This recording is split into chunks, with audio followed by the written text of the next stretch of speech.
السلام عليكم. معنا السي حسن رئيس الجمعيه. كنلاحظوا السي حسن على انكم انسحبتوا من الاجتماع ديال تحديد اللجنه المحليه للمبادره الوطنيه للتنميه البشريه. لمن كترجع اسباب ديال الانسحاب ديالكم من هذا الاجتماع؟ بسم الله الرحمن الرحيم. اولا نشكركم على تغطيتكم الصحفيه لهذا الحدث. حنايا كنا جينا بدون استدعاء لهذا الاجتماع لانتخاب اعضاء اللجنه المحليه الممثلين لهيئه المجتمع المدني، ولكن كنتفاجئوا بان بزاف ديال الجمعيات ما كاين لا استدعاءات لا والو. كان توقيع في النهار ديال اللقاء مع الكاتب العام ديال العماله، والناس ما عرفتش على الموقعات، وبالتالي ما الجمعيات ما حضرتش كامله. وحنا ما بغيناش نقصيو الكفاءات اللي عندنا في التوسطات. بغينا هذه اللجنه المحليه فعلا تكون التمثيليه ديال المجتمع المدني، عندها كفاءه وعندها مقدوره على تدبير المشاريع، على فك العزله، على محاربه الهشاشه والفقر، على محاربه الاقصاء الاجتماعي. اذا وبغينا هاد الناس يكونوا فاعلين ونختاروا كفاءات اللي غادي تمثلنا.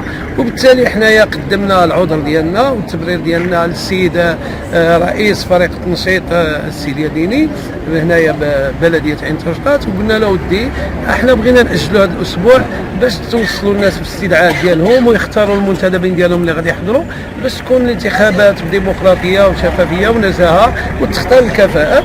حنا ما عندناش مشكل، حنا كاملين من اجل هذه المدينه، بغينا شي حاجه تبنى على اساس ونكونوا كاملين مساهمين فيها ونكونوا كاملين فاعلين. وشكرا لكم. شكرا سي حسن. كما كنمروا الان الاستاذ علال منتصر، عضو سابق باللجنه السابقه اللجنه المحليه. سي منتصر، شنو السبب اللي كيرجع لعدم المشاركه ديالكم او الانسحاب ديالكم من اليوم هذه اللجنه؟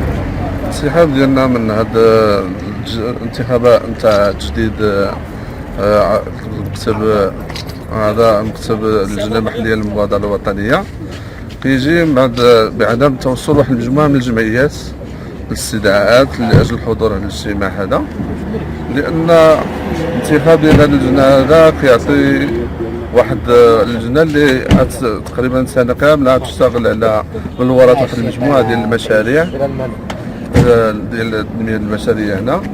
وحنا بصفتي انا كعضو سابق في اللجنه المحليه للمبادره الوطنيه 2014 2015 والعطاء اللي كان في ديك السنه كنظن بان خص يكون واحد التجديد وواحد الطريقه جديده في اختيار الهدف باش تكون الفعاليه ديال دوك الممثلين ديال اللجنه في المبادره الوطنيه. شكرا استاذ علال، كنشكركم على المداخله ديالكم وشكرا.